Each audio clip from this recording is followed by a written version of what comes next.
Assalamualaikum warahmatullahi wabarakatuh. Pada kesempatan kali ini, Aman ingin memberikan sebuah kisah, yaitu kisah singkat perjalanan hidup Nabi Muhammad SAW. Seperti apa kisahnya? Yuk, mari kita simak bersama kisahnya di sini.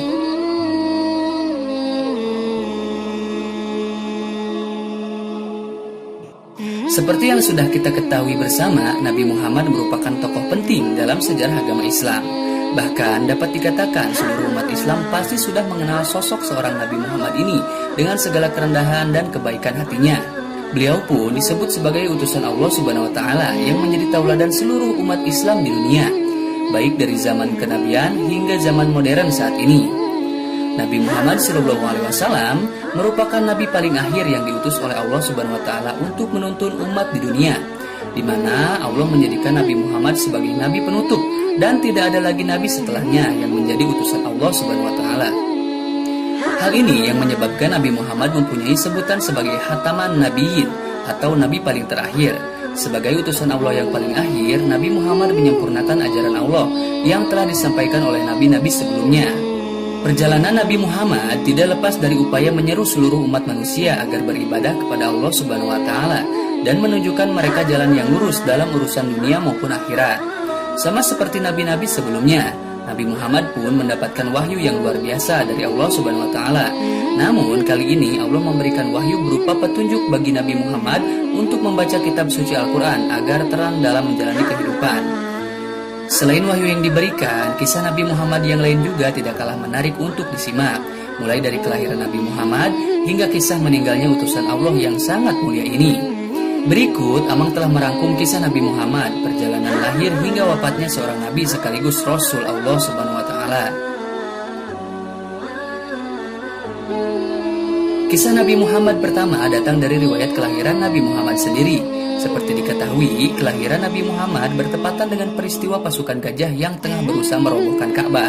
Pada saat itu, Allah mengirimkan burung-burung ababil untuk menjatuhkan batu-batu pembawa wabah penyakit kepada pasukan gajah yang sedang berupaya menghancurkan tempat suci dan bersejarah umat Islam, yaitu Ka'bah. Di tahun gajah inilah Nabi Muhammad lahir di Mekah dan besar sebagai anak yatim karena ayah Nabi Muhammad, Abdullah, telah wafat sebelumnya. Nabi Muhammad lahir, Nabi Muhammad dididik dan dibesarkan oleh seorang ibu yang mulia, yaitu Aminah. Setelah beberapa waktu bersama sang ibu, kemudian Nabi Muhammad dibesarkan oleh kakeknya yang bernama Abdul Muthalib.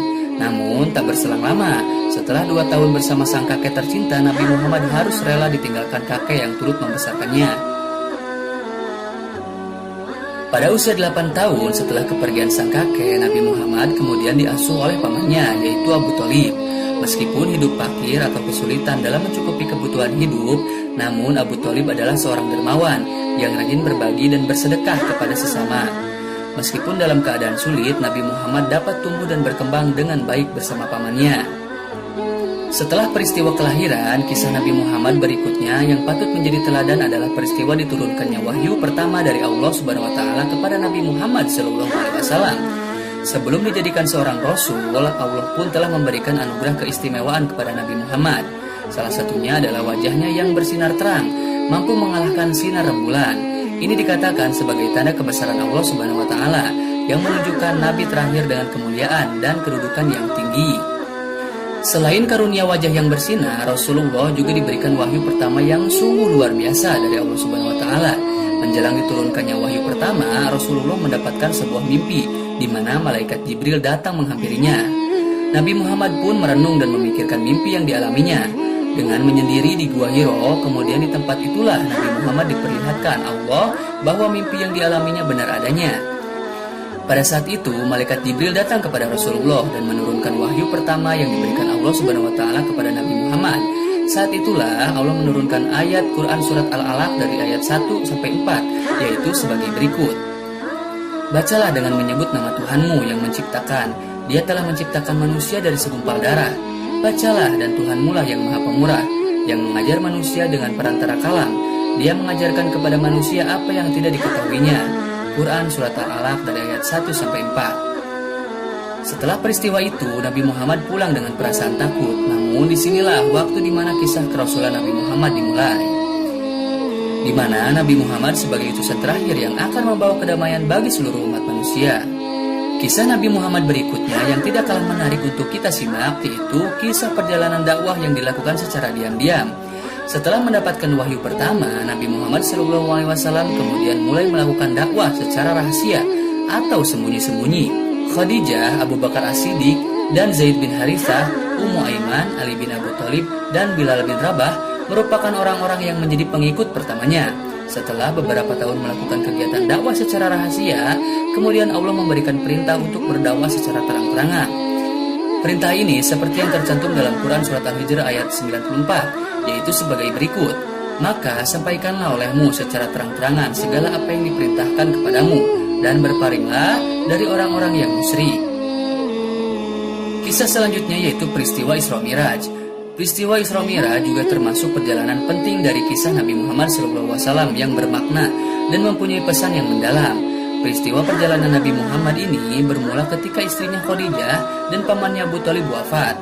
Meninggalnya dua orang penting dalam hidupnya Nabi Muhammad ini terjadi pada tahun ke-11 kepemimpinan Nabi Muhammad. Tahun tersebut merupakan tahun yang menyedihkan bagi seorang Nabi Muhammad SAW. Ia harus kehilangan istri tercinta yang selalu mendampingi serta pamannya yang telah mengasuh sejak kecil. Namun setelah peristiwa itu, Allah mengutus malaikat Jibril untuk mendampingi Rasulullah SAW melakukan perjalanan dari Masjidil Haram ke Masjidil Aqsa. Perjalanan ini disebut dengan Isra Miraj. Isra di sini ketahui sebagai perjalanan Nabi Muhammad dari Masjidil Aqsa menuju ke langit ketujuh yang disebut dengan Mi'raj. Pada peristiwa inilah Rasulullah SAW mendapatkan perintah sholat 5 waktu yang wajib ditunaikan seluruh umat muslim. Kisah Nabi Muhammad berikutnya yang tidak boleh dilupakan adalah peristiwa wafatnya utusan Allah paling akhir ini. Konon Nabi Muhammad menderita sakit yang dialami selama beberapa bulan. Setelah melewati penyakitnya, Nabi Muhammad dikabarkan meninggal dunia. Pada saat terjadinya peristiwa menyedihkan itu, sahabatnya Abu Bakar sedang tidak berada di Madinah. Kemudian setelah diberitahu, beliau segera datang ke rumah Aisyah dan mengucapkan pidato yaitu sebagai berikut. Ketahuilah, barang siapa yang menyembah Muhammad, maka sesungguhnya Muhammad kini telah mati. Dan barang siapa menyembah Allah, maka sesungguhnya Allah tetap senantiasa hidup, tidak akan pernah mati. Kemudian beliau pun mengucapkan firman Allah dalam Quran Surat Az-Zumar ayat 30. Sesungguhnya kamu akan mati dan sesungguhnya mereka akan mati pula. Pada saat itulah seluruh umat muslim berduka dan harus merelakan suri tauladan yang tidak lelah mengajarkan kebaikan dalam menjalani kehidupan. Peristiwa ini akan selalu dikenang umat muslim sebagai peristiwa besar dan bersejarah dari perjalanan seorang yang memiliki segala sifat baik dan kemuliaan. Semoga kisah ini dapat menginspirasi kita semua dan memotivasi untuk selalu berbuat baik dan beribadah kepada Allah Subhanahu wa taala. Sekian, mudah-mudahan bermanfaat. Jangan lupa untuk like, share, dan subscribe agar terus bisa mendapatkan video terbaru dari channel Warta Amal. Terima kasih. Wassalamualaikum warahmatullahi wabarakatuh.